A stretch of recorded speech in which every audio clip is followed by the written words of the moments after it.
नमस्कार दोस्तों, UPSC mania में आपका स्वागत है। आज हम डिस्कस करेंगे 25 जुलाई 2020 का द हिंदू समाचार पत्र। उससे पहले चलते हैं कल के प्रश्नों की तरफ। सबसे पहला प्रश्न है, ब्रू जनजाति किस राज्य की मूल निवासी है? तो ये आपका मिजोरम राज्य की मूल निवासी है। बी ऑप्शन सही हो जाता है। किस कंपनी ने अपने कर्मचारियों को आवश्यक लीव विदाउट पे योजना के अंतर्गत छुट्टी देने का निर्णय लिया है? तो एयर इंडिया ने लीव विदाउट पे के अंतर्गत जो है अपने कर्मचारियों को 6 माह से 2 वर्ष तक, अधिकतम 5 वर्ष तक बढ़ाया जा सकता है, ये योजना लगाई है अभी। टियानवन वन के संबंध में कौन से कथन सत्य हैं? यह चीन का अंतरिक्ष मिशन है, बिल्कुल सही है। यह मंगल ग्रह पर 2021 में उतरेगा, ये भी बिल्कुल सही है। यह चीन का पहला मंगल मिशन है, ये भी बिल्कुल सही है, यानी डी ऑप्शन सही हो जाता है। तो ये हमने देखा कल के न्यूज़पेपर संबंधी प्रश्नों को। अब हम आज के न्यूज़पेपर की तरफ चलेंगे। सबसे पहले इंपॉर्टेंट न्यूज़ है, cases cross 13 lakh marks, daily deaths are over 750। तो 13 लाख से ज़्यादा केसेस पूरे भारत भर में हो चुके हैं और 750 से ज़्यादा प्रति जो है दिन डेथ हो रही हैं। तो ये बात बताई गई कोरोना की स्थिति की। अब हम अगली न्यूज़ देखेंगे, IPL to be held in UAE from सितंबर 19 टू नवंबर 8। तो जो इस बार का इंडियन प्रीमियर लीग है, जो 2020 फॉर्मेट का एक इंडियन मैच होता है, काफ़ी चर्चित है विश्व भर में ये। तो वो आईपीएल जो है ये यूनाइटेड अरब एमिरेट्स में होगा 19 सितंबर से 8 नवंबर तक। तो ये काफ़ी महत्वपूर्ण है। आपका लोकेशन के दृष्टि से भी यूएई आपको देख लेना चाहिए, उसके आसपास कौन सी घाटियाँ हैं, कौन सा समुद्र है, आसपास पड़ोसी देश कौन से, ये सारी चीज़ें, इसलिए यूएई महत्वपूर्ण हो जाता है। अगली न्यूज़ आर्टिकल है, ये लोकल न्यूज़ है। अगली न्यूज़ आर्टिकल हम देखेंगे। तो अगला न्यूज़ आर्टिकल आपका हो जाता है, प्लीज़ वेट, चाइना ये to disengage from LAC spots. तो यूएस की जो इंटेलिजेंस एजेंसी है उसने एक जो है स्पेस से एक मैप, जो एक फ़ोटो की पिक्चर क्लिक की है, इसमें दिखाया है कि चाइना अभी भी जो है एलएसी से पूरी तरह डिसंगेज नहीं हुआ है। कई जो है नए कैंप्स, नए टेंट्स लगे हुए हैं उसके बॉर्डर के पास। तो ये बात बताई गई है। हालांकि अभी डिसंगेजमेंट चल रहा है और इंडिया ने भी, अगली न्यूज़ में हम देखेंगे, no business as usual with China envoy. तो जो भारत के इंडियन एम्बेसडर हैं रूस में, डीबी वेंकटेश वर्मा, उन्होंने भी कहा है कि जब तक चाइना पूरी तरह से डिसंगेज नहीं हो जाता है, यानी कि जैसे स्टेटस को है जो पहले की स्थिति है उस पर वापस नहीं चला जाता है, तब तक सारी स्थितियां पहले जैसे चीन से रिश्ते नहीं रहेंगे, यानी कि एज यूजुअल बिजनेस नहीं चल पाएगा। इसके लिए समान रूप से दोनों कंट्रियों के रिश्ते पुराने रास्ते पर आने के लिए चाइना को कम्प्लीटली डिसंगेज करना पड़ेगा। हालांकि ये बताया कि जो मल्टीलेटरल फोरम्स हैं, जैसे आपका ब्रिक्स हो गया, एससीओ हो गया, आरआईसी हो गया, इन सब चीज़ों में चाइना से इंगेज करेगा हालांकि इंडिया, लेकिन व्यक्तिगत तौर पर कंट्री रिलेशंस पहले जैसे नहीं रहेंगे जब तक चाइना पूरी तरह से डिसंगेज नहीं कर रहा है। तो हम यहाँ पर 3 संगठन यहाँ पे आए हैं, उनको हम देखेंगे।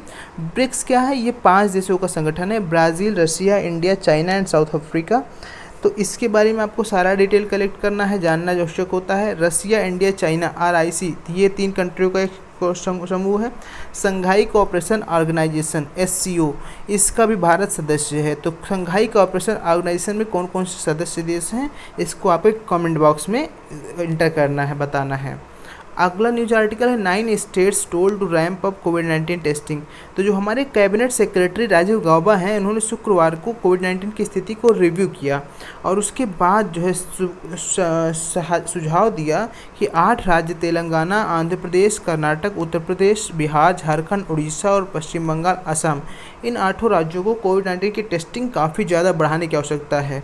अन्यथा जब टेस्टिंग नहीं करेंगे तो संक्रमण धीरे धीरे अंदर ही अंदर फैलता रहेगा और हम जो है उसको कंटेन भी नहीं कर पाएंगे। कोविड-19 से लड़ने की एक ही सक्सेसफुल स्ट्रेटजी है जिसको पूरा विश्व स्वीकार कर चुका है, टेस्ट, ट्रैक एंड ट्रीट। यानी टेस्टिंग ज़्यादा से ज़्यादा बढ़ाइए, उसके बाद जो उनसे रिलेटेड केसेस हैं उनको ट्रैक करके और सभी का उपचार कीजिए, यही सबसे बेहतरीन स्ट्रेटजी है। अगली न्यूज आर्टिकल है, phase 1 clinical trial for Covaxin kick off. तो जो कोवैक्सीन एक कोरोना के लिए वैक्सीन डेवलप की गई, किसके द्वारा? जो आपका भारत बायोटेक ये है, और इसने आईसीएमआर के साथ मिलकर एक वैक्सीन डेवलप की है कोवैक्सीन नाम से। उसका फेज़ 1 ट्रायल स्टार्ट हो गया है। ये एम्स दिल्ली में पहला ट्रायल स्टार्ट हुआ है। तो अभी फेज़ 1, फेज़ 2 और फेज़ 3 ट्रायल होगा। उसके बाद अगर तीनों ट्रायल्स में वैक्सीन सक्सेसफुल होती है तो ये कोरोना के लिए काफ़ी हेल्पफुल वैक्सीन होगी और भारत के भी जो है इस रिसर्च एंड डेवलपमेंट सेक्टर में विश्व भर में कीर्तिमान स्थापित होगा। अब हम अगली न्यूज़ आर्टिकल की ओर देखेंगे। इसमें बताया गया है, एमिड pandemic president modifies protocol requirement in his own quite style.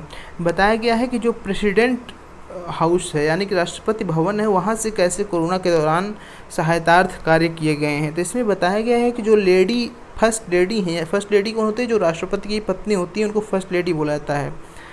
तो जो फर्स्ट लेडी हैं सविता कोविंद, उन्होंने कैसे 150 लोगों के लिए प्रतिदिन जो है खाना बनाया अपने हाथों से, वो मास्क भी सिलती रही। और कैसे बताया गया जो राष्ट्रपति जी हैं हमारे, अपने वेतन में उन्होंने 30% की कटौती की, और भी जो है कई फंड में इन्होंने डोनेशन की दिया, गवर्नर से लगातार बात की। ये सारी चीज़ें इन्होंने काफ़ी रोल अदा किया, तो ये बात बताई गई है। अगली न्यूज आर्टिकल है आपकी, ये हमने देखा। अगली न्यूज आर्टिकल है India invites Israeli defence companies to strengthen ties. तो जो हमारे रक्षा मंत्री राजनाथ सिंह जी हैं, इन्होंने जो है टेलीफोन के माध्यम से इजराइल के जो रक्षा मंत्री हैं जनरल बेंजामिन गांज, तो इनसे बात की, जिसमें इन्होंने बताया कि कैसे भारत और इजराइल के रिश्ते काफ़ी बेहतर होते जा रहे हैं पहले की तुलना में। और अभी ये भी बताया गया कि जो डिफेंस सेक्टर में है, रक्षा क्षेत्र में, जो अभी तक ऑटोमेटिक रूट से 49% तक फॉरेन डायरेक्ट इन्वेस्टमेंट था, विदेशी मुद्रा निवेश, अब उसको 74% तक बढ़ा दिया गया है। और इसके बाद इन्होंने इजरायली कंपनियों को न्योता दिया कि भाई आइए, जो है जो इजराइल में डिफेंस टेक्नोलॉजी है उसको इंडिया में आके मेक इन इंडिया के अंतर्गत डेवलप करिए आप। कुछ चीज़ें हम और देखेंगे भारत इजराइल के डिफेंस सेक्टर से संबंधित। तो भारत जो है इजराइल से ही स्पाइक नाम की anti tank guided missiles import करता है, ख़रीदता है।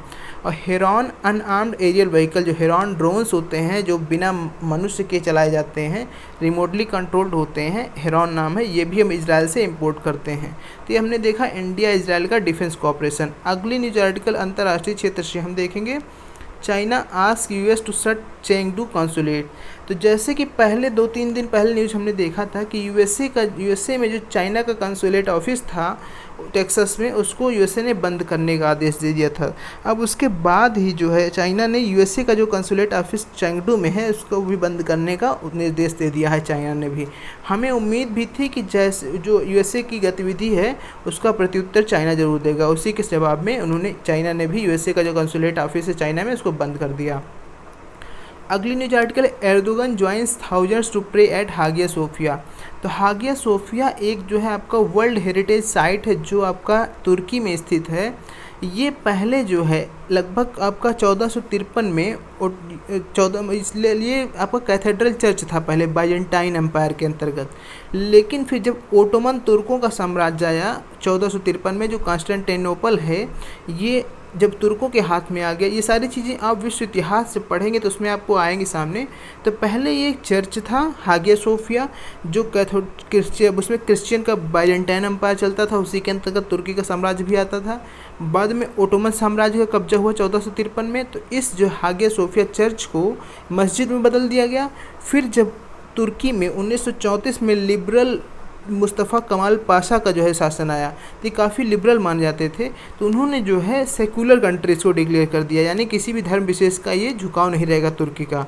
तब ये जो मस्जिद थी इसको बदल के ये इसको हेरिटेज साइट के रूप में कन्वर्ट कर दिया गया। इसको अभी यूनेस्को की वर्ल्ड हेरिटेज साइट का भी दर्जा मिला हुआ है। तो अभी जो है क्या हुआ है, अभी हाल ही में सुप्रीम वहाँ की जो टॉप मोस्ट कोर्ट है उसने निर्णय दे दिया कि जो हागिया सोफिया म्यूज़ियम था इसको कन्वर्ट करके फिर से चर्च में बना दिया जाए। इसके बाद जो वहाँ के प्रेसिडेंट हैं मिस्टर तैयब एर्दोगन, उन्होंने जो है इस जो म्यूज़ियम को मस्जिद बनाने का निर्णय दे दिया। 90 साल बाद लगभग ये मस्जिद बन गई है। तो अभी जो है उसमें प्रार्थना करने, ये जो चित्र आप देख रहे हैं उसमें ये जो तैयब एर्दोगन है वो अपने कुछ अनुयायियों के साथ, जो मुस्लिम अनुयायी हैं उनके साथ इसमें प्रार्थना कर रहे हैं मस्जिद में। तो ये बताया जा रहा है कि ये वहाँ पर जो है अपना कंजर्वेटिव आइडियोलॉजी, यानी कि अपने राजनीतिक हितों के लिए अपना धर्म को ही ये प्रयास कर रहे हैं, क्योंकि ये पिछले साल इलेक्शन हुआ था इस्तांबुल में, जो लोकल इलेक्शंस हुए थे वहाँ इनकी पार्टी काफ़ी बुरी तरह से हारी थी। तो अभी ये धर्म का सहारा ले रहे हैं, कंजर्वेटिव आइडियाज़ को प्रमोट कर रहे हैं। तो ये हमने देखा। मुख्य बात यहाँ पर ये है कि हागिया सोफिया क्या है, ये एक म्यूज़ियम था जिसको अभी हाल ही में मस्जिद में कन्वर्ट कर दिया गया है, तुर्की में स्थित है। ये एक विश्व विरासत स्थल भी है, ये चीज़ आपको ध्यान देना है। अगली न्यूज आर्टिकल है panic as US jet fly near Iran plane over Syria. तो ईरान का जो एक पैसेंजर विमान सीरिया के ऊपर से उड़ रहा था, तो उसके बगल से ही अमेरिका के 2 F-15 फाइटर जेट्स गए लगभग 1 किलोमीटर के पास से ही। तो इससे जो ईरानी विमान का पायलट था वो काफ़ी घबरा गया, उसने जो है तुरंत ही जो है मतलब पैनिक मोड ऑन कर दिया तो उसके बाद ही उसने अपना रास्ता भी डाइवर्ट कर दिया, जिसके बाद ईरान ने चिंता जाहिर की। फिर यूएसए ने स्पष्टीकरण दिया कि ये आपका रेगुलर रूटीन एयर मिशन था। कोई भी जैसे अगर हमें शक रहता है कि भाई ये खतरनाक प्लेन हो सकता है, तो हमारे जो फाइटर प्लेन्स होते हैं जाके सर्च करते हैं, सर्वे करते हैं। तो उसी लिए रूटीन ये एयर मिशन था, उसी के अंतर्गत दोनों F-15 विमान जाए गए थे और पर्याप्त दूरी भी बनाए रखी थी, लगभग 1000 मीटर की। तो ये बात बताई है। और ईरान और यूएसए के बीच में चिंता चल रही है, इसलिए कभी थोड़ी मोड़ी शक भी संभावनाओं में बदल जाती है। Taliban says it is ready for talks with Kabul after Eid holiday. तो जैसे कि हम जान रहे हैं, अफ़गानिस्तान जो है आए दिनों लगभग आपका 19वीं शताब्दी से ही काफ़ी जो है मतलब समस्याओं में फंसा रहता है। वहाँ पर हिंसक गतिविधियाँ आए दिन देखने को मिलती हैं। तो इन चीज़ों को शांत करने के लिए यूएसए ने जो वहाँ का तालिबान एक्सट्रीमिस्ट आउटफिट है उससे तालिबान पीस डील साइन की थी। उसके बाद जो है तालिबान में उसका ये भी एक हिस्सा था कि तालिबान वहाँ के अफ़गान सरकार से वार्तालाप करेगी और दोनों मिलकर एक मध्यम मार्ग अपनाएंगे, जिससे अफ़गानिस्तान में शांति स्थापित हो सकेगी। तो अभी तालिबान ने कहा है जो हम अफ़गानिस्तान सरकार है इससे अभी ईद की छुट्टियों के बाद वार्तालाप शुरू करेंगे। तो ये बात है, इसको हमको ट्रैक करना है, काफ़ी इंपॉर्टेंट न्यूज़ है। India Sri Lanka seek to reset ties in the time of polls and pandemic. तो इसमें भारत श्रीलंका के रिश्तों पर पूरा एनालाइज किया गया है, बहुत ही अच्छा आर्टिकल है। तो अभी जैसे श्रीलंका में चुनाव होने वाले हैं, 5 अगस्त को वहाँ पर चुनाव होंगे श्रीलंका में प्रधानमंत्री पद के लिए, तो हम देखेंगे, पूरा एनालाइज करेंगे। तो जैसे कि बताया गया है कि भारत चीन जो है ये दोनों काफ़ी दिन से फेस ऑफ पे थे, यानी कि जो गलवान घाटी जगह, इन सब जगहों पर फेस ऑफ था भारत चीन का। तो जो श्रीलंका है उसके दोनों ही अच्छे सहयोगी देश हैं, चीन भी और भारत भी। तो श्रीलंका के लिए एक बड़ी समस्या की बात थी कि दोनों सहयोगी देश आमने सामने थे, तो किसका पक्ष ले। इसीलिए श्रीलंका ने इस पर कोई भी स्पष्ट निर्णय नहीं लिया था, किसी का भी पक्ष नहीं लिया था श्रीलंका ने। अब हम देखेंगे कुछ और भी चीज़ें जो श्रीलंका संबंधित विवादित है भारत के पक्ष में।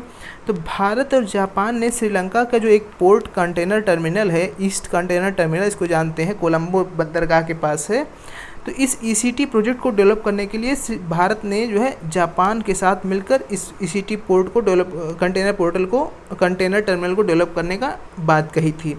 लेकिन कोई भी निर्णय इस पर अभी के श्रीलंका सरकार ने नहीं लिया, क्योंकि इस पे जो विपक्ष था और जो लोग थे विरोध कर रहे थे कि ये तो श्रीलंका की संपत्तियों को भारत को बेचे डाल रही है, जबकि ऐसा कुछ नहीं था। जब विपक्षी पार्टियां ऐसे अफवाहें फैलाती हैं जब कोई भी नया प्रोजेक्ट या कोई दूसरा देश प्रोजेक्ट लाता है तो कुछ हम और बातें देखेंगे जो भारत और श्रीलंका के रिश्तों में जो आधारभूत महत्व के बिंदु हैं। लगभग भारत ने $960 मिलियन का जो है ऋण दिया था, जो इस वर्ष ही जो है पूरा होने वाला था, श्रीलंका को वो देना था।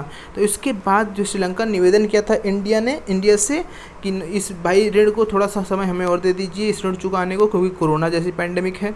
ये सारी चीज़ें हुई और उसके बाद सार्क एग्रीमेंट के तहत श्रीलंका से एक करेंसी स्वैप एग्रीमेंट भी हुआ, जिसके अंतर्गत जो है करेंसी स्वैप भी किया इंडिया ने। अब देखना हमें ये है कि भारत अमेरिका रिश्ता अभी कहाँ पर स्थित है। तो देखिए, तो जैसे हम जो श्रीलंका के नए राष्ट्रपति जो आपके चुने गए थे गोटाबाया राजपक्षे, तो उन्होंने सबसे पहली अपनी विजिट इंडिया में की थी और यही बात प्राइम मिनिस्टर नए जो थे उन्होंने भी की थी। तो यानी कि जो किसी देश के राष्ट्रपति या प्रधानमंत्री की जो पहली विजिट होती है इलेक्शन जीतने के बाद, वो काफ़ी महत्वपूर्ण होती है, क्योंकि इससे दर्शाता है कि वो देश किस देश को महत्व देता है।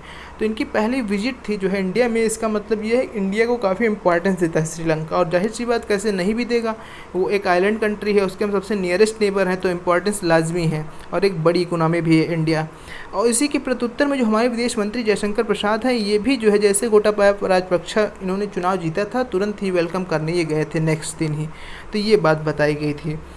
और लगभग 450 मिलियन लाइन ऑफ क्रेडिट दिया था जो है इंडिया ने श्रीलंका को। लाइन ऑफ क्रेडिट क्या होता है, ये एक आप समझ लीजिए क्रेडिट फैसिलिटी उधार होता है कि भाई आप $450 मिलियन आपके नाम से हमने बैंक से इशू कर दिया है, जब भी आपको आवश्यकता होगी आप इस लोन को भारत के बैंकों से ले सकते हो। तो ये होती है लाइन ऑफ क्रेडिट। तो जब गोटाबाया राजपक्षा भारत में आए थे अपने चुनाव जीतने के बाद, जब पहली मुलाकात हुई थी मोदी जी और राजपक्षा के बीच में, तो मोदी जी ने $450 मिलियन की लाइन ऑफ क्रेडिट श्रीलंका को प्रोवाइड कराई थी। और उसके बाद जो है तो ये सारी चीज़ें हैं। तो जो श्रीलंका के ही एक अधिकारी जो पूर्व अधिकारी हैं उन्होंने बात में बताया है कि इंडिया को जो भी उसके पड़ोसी देश हैं, जो इंडिया के रीजनल सिक्योरिटी कंसर्न्स यानी कि उसकी जो रक्षा में आसपास जैसे इंडो ओशियन क्षेत्र है, इंडियन ओशन क्षेत्र है, इस क्षेत्र में जो उसकी सुरक्षा चिंताएं हैं उसको जो रिस्पेक्ट करता है, जो भी आसपास कंट्री है उसके इंडिया से रिलेशंस अच्छे होते हैं, यही डिपेंड करता है। तो वही बात बताई है कि जो श्रीलंका को भी इंडिया की सॉवरेनिटी, सुरक्षा, इन सब चीज़ों को रेस्पेक्ट करना चाहिए। जैसे चीन, उनका इनडायरेक्ट संकेत चीन से जो भारत की चिंताएं हैं उसको जो है सुरक्षित या संयमित करने का रोल होना चाहिए, जो भी छोटे मोटे कंट्रीज़ हैं। और एक योजना बताई गई सुवा सेरिया एक योजना है जो इंडिया ने हेल्प किया था, श्रीलंका में एम्बुलेंसेज सर्विसेज प्रोवाइड कराई थी, ये सारी चीज़ें बताई थी। तो इस चीज़ बताई जा रहा है काफ़ी महत्वपूर्ण रोल है इंडिया का श्रीलंका के इकोनॉमी में, श्रीलंका के पॉलिटिकल जो है सिचुएशंस में। तो अभी जैसे चुनाव होने वाले हैं तो श्रीलंका के उत्तरी क्षेत्र में तमिल लोग काफ़ी रहते हैं, और तमिल लोग जो हैं वो भारत से अटैचमेंट काफ़ी रखते हैं, क्योंकि अल्टीमेटली वो दक्षिण भारत से ही मूवमेंट करके वहाँ से गए हैं। तो जो वहाँ के लोकल लीडर्स भी होते हैं वो तमिल क्वेश्चन भी काफ़ी इंपॉर्टेंस रखता है आगे पॉलिटिक्स में। तमिल वोट को बटोरने के लिए भारत भी वहाँ पर मेन रोल प्ले करता है। तो ये सारी चीज़ें हमने भारत श्रीलंका के रिश्तों के संबंध में देखा। अगला अब इकोनॉमिक सेक्टर से जो न्यूज़ इम्पॉर्टेंट है, आरबीआई ने बताया है कि अभी मार्च के अंत तक जो है बैंकों में लगभग 14.7% तक एनपीएज हो जाएंगे। एनपीए क्या होता है? Non performing assets. Non performing assets मतलब क्या है? ऐसे लोन जिनकी वापस आने की संभावना बहुत ही कम है। इसका मतलब ये बैंकों का एक बहुत ही बड़ा लॉस होता है। इससे बैंकों की ऋण देने की क्षमता में भी काफ़ी कमी आती है। तो एनपीए अभी 14.7% होने की संभावना बताई है आरबीआई में, जो बैंकों के लिए काफ़ी कठिन चुनौतियाँ होंगी इसके अंतर्गत। और ये भी बताया गया है कि इसमें जो 6% का एनपीए होगा वो काफ़ी गंभीर रूप से होगा, जिनकी लौटने की संभावना बहुत ही कम होगी। वेरी सिवियर स्ट्रेस सिचुएशन में ये 6% के लोन्स होंगे। अगली इंपॉर्टेंट न्यूज़ है Apple start sales of India made iPhone 11। तो जो एप्पल ने है इंडिया मेड आईफोन 11 की बिक्री शुरुआत कर दी है। एप्पल क्या है, अपनी जो फ़ोन्स को बनाने का टेंडर देती है छोटी छोटी कंपनियों को। तो जो एक फॉक्सकॉन कंपनी है उसको जो है आईफोन 11 बनाने का टेंडर दिया था। तो अभी जो है आईफोन 11 जो है चेन्नई के प्लांट में बनाया गया है और अभी इसकी बिक्री भी शुरू कर दी गई है। तो अभी तक देखिए, इससे पहले एप्पल के सारे प्रोडक्ट्स लगभग चाइना में मैन्युफैक्चर होते थे, असेंबल्ड होते थे, लेकिन अभी इंडिया भी अट्रैक्ट कर रहा है। जैसे इंडिया चाइना जो है गतिरोध हो रहा है, तो इंडिया चाह रहा है, और चाइना भी इस समय काफ़ी विश्व भर के निशाने पर है, अमेरिका के खास निशाने पर है।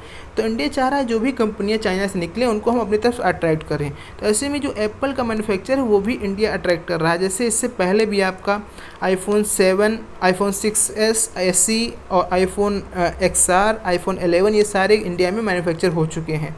ऐसे में इंडिया अट्रैक्ट करने को प्रयास कर रहा है जो भी ग्लोबल मैन्युफैक्चरर्स हैं, ताकि वो इंडिया में मैन्युफैक्चर करें। RBI science $400 million currency swap facility for Sri Lanka. तो श्रीलंका के लिए आरबीआई ने $400 मिलियन की करेंसी स्वैप फैसिलिटी हस्ताक्षरित की है। इसका मतलब क्या होता है कि जैसे भारत श्रीलंका का ट्रेड हो रहा है, तो भारत से जो भी कोई चीज़ श्रीलंका खरीदता है तो भारत को वो या तो डॉलर में पे करे या तो रुपयों में पे करे। तो अभी जैसे कि हो सकता है डॉलर रिजर्व कम हो या फिर जो है विदेशी मुद्रा कोष कम हो किसी देश के पास, ऐसे में जो है करेंसी स्वैप फैसिलिटी दोनों देश आपस में साइन कर लेते हैं। इसका मतलब क्या हुआ कि जो आपका वो श्रीलंका जो भी खरीद करेगा वो सीधे आके मतलब रुपयों में खरीद कर सकता है। जैसे कोई श्रीलंका आएगा, श्रीलंका अपना पैसा देगा, उसके बदले वो श्रीलंका को रुपए दे देगा। यानी $400 मिलियन तक की जो श्रीलंकन करेंसी होगी उसके बदले में इतने वैल्यू का ही इंडियन रुपया श्रीलंका को दे दिया जाएगा, जिसकी मदद से भारत से व्यापार कर सकेगा। तो ये है करेंसी स्वैप फैसिलिटी। ये मेनली ट्रेड एग्रीमेंट के ट्रेड में हेल्पफुल होता है जब किसी देश के पास विदेशी मुद्रा का कोष काफ़ी कम हो। तो ऐसे में करेंसी स्वैप एग्रीमेंट दो देश शामिल कर हस्ताक्षरित कर देते हैं। इस समय कोविड-19 सिचुएशन है तो डॉलर या फिर जो भी विदेशी मुद्रा का कोष है वो घट सकता है, जैसे श्रीलंका जैसे देशों में। हालांकि हमारे देश में तो विदेशी मुद्रा कोष $500 बिलियन से ज़्यादा है, काफ़ी ज़्यादा है। तो ऐसी स्थितियों में करेंसी स्वैप एग्रीमेंट साइन किया जाता है। श्रीलंका के साथ अभी भारत की आरबीआई ने साइन किया है। ये चीज़ हमने देखा। तो ये हमारी थी आज की न्यूज प्रेडिक्शन। इस पर बेस्ड क्वेश्चंस को देखते हैं। क्वेश्चंस हमारे कुछ इस प्रकार हैं। रक्षा क्षेत्र में ऑटोमेटिक रूट से एफडीआई निवेश कितनी सीमा है? 49%, 74%, 85%, 100%। Spike anti tank guided missile किस देश से भारत खरीद रहा है? यूएसए, फ्रांस, इजराइल, रूस। हाल ही में आरबीआई ने किस देश से $400 मिलियन का करेंसी स्वैप फैसिलिटी पर हस्ताक्षर किया है? श्रीलंका, रूस, अमेरिका, अफगानिस्तान। ये थी हमारी आज की न्यूज़पेपर डिस्कशन। बहुत बहुत धन्यवाद। Thank you.